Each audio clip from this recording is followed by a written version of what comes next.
नमस्ते, मैं आपका होस्ट श्री हूँ और आपका स्वागत है प्यार की दास्तां में। तो चलिए आते हैं हमारी कहानी पर जिसका नाम है आखिरी मुलाकात। तो पिछले एपिसोड में हम सुने थे कि आरती एंड सृष्टि दोनों बाहर घूमने के लिए चले गए थे और सृष्टि की माँ उन्हें सुनाने लगी थी। तो आते हैं सीन पर। सृष्टि की माँ कहती है कि तुम दोनों रूम में जाओ, मैं तुम्हारे लिए चाय भेजती हूँ। उसके बाद दोनों रूम की ओर चलते हैं। अब दोनों एक दूसरे को देख रहे थे। सृष्टि गुस्सा में नहीं थी पर गुस्से में रहने का एक्टिंग कर रही थी। आराध्या, मुझसे गुस्सा हो क्या? सृष्टि कुछ नहीं कहती, सीधा जाके बेड पर बैठ जाती है। फिर आराध्या, सृष्टि प्लीज मान जाओ ना, पक्का। मैं आपसे अगली बार कुछ भी नहीं कहूंगी और किसी चीज की भी चीज नहीं करूंगी। फिर सृष्टि कुछ नहीं कहती और सीधा रूम से निकल जाती है। फिर आराध्या खुद से बात करने लगती है। ये वाला क्या बात हुई? मुझसे बात भी नहीं की। रुको, मैं तो मना के रहूंगी, चाहे जो भी हो जाए। तो ये सीन को स्किप करते हैं। आते हैं अगले दिन सुबह के वक्त पर। गांव का मंदिर सुबह सुबह भक्ति से भरा हुआ था। घंटी की आवाज, धूप की खुशबू और फूलों से भरी मंदिर कह सकते हैं। आज की पूजा आरती और सृष्टि के नाम पर रखी गई थी।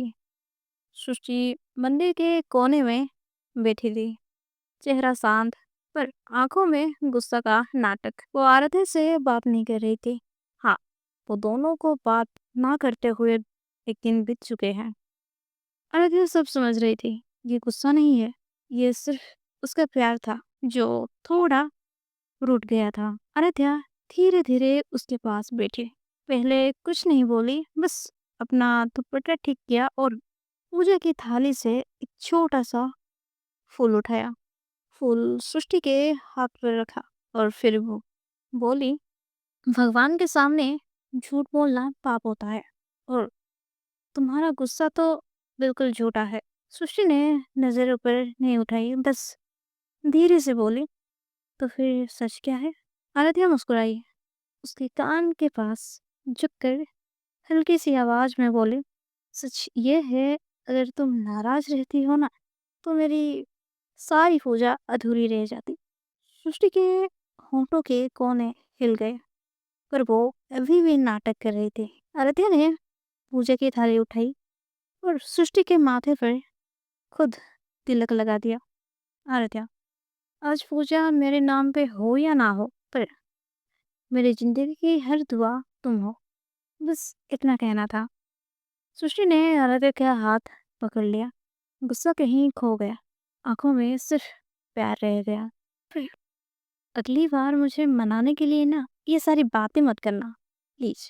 सिर्फ एक जादू की छप्पी काफी है। आराध्या, ठीक है, अब चले। दोनों पूजा में बैठे। पूजा स्टार्ट हुई। ये पूजा खत्म होते होते मंदिर के बाहर धूप और तेज हो चुकी थी। गांव वालों के लिए ये सिर्फ पूजा था, पर आराध्या और सृष्टि के लिए ये एक और वादा था कि प्यार सिर्फ साथ रहने का नाम नहीं, एक दूसरे को रोज मनाने का नाम है। उसके बाद दोनों घर पर आते हैं। मंदिर से घर ज्यादा दूर नहीं था, इसलिए वो दोनों पैदल ही चल कर आ रहे थे, एक दूसरे के हाथ थामे हुए। कुछ देर बाद वो दोनों घर पर पहुंच जाते हैं। तो ये सीन को स्किप करते हैं। आते हैं रात के वक्त पर। गांव की रात अलग होती है, शहर जैसी तेज नहीं पर गहरी। आसमान बिल्कुल साफ था, चांद पूरा दिख रहा था। घर की छत पर एक पुरानी सी चटाई बिछाई थी, नीचे से कभी कभी कुत्ते की भौंकने की आवाज आ जाती है। दूर कहीं रेडियो की आवाज।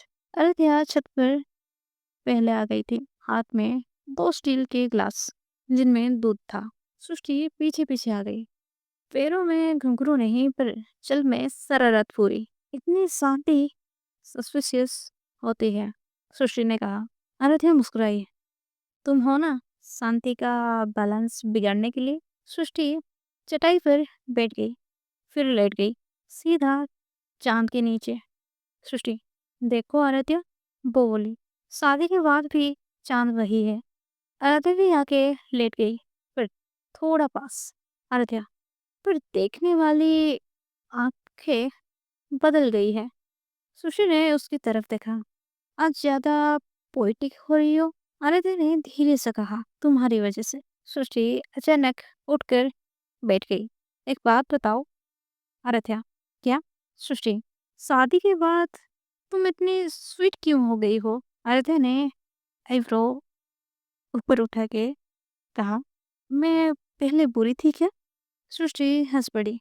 बुरी नहीं, थोड़ी जिद्दी। तो आज के लिए इतना ही।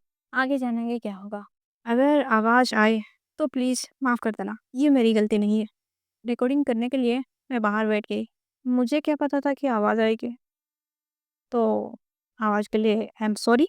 और बाकी आप एंजॉय करिए स्टोरी को। धन्यवाद।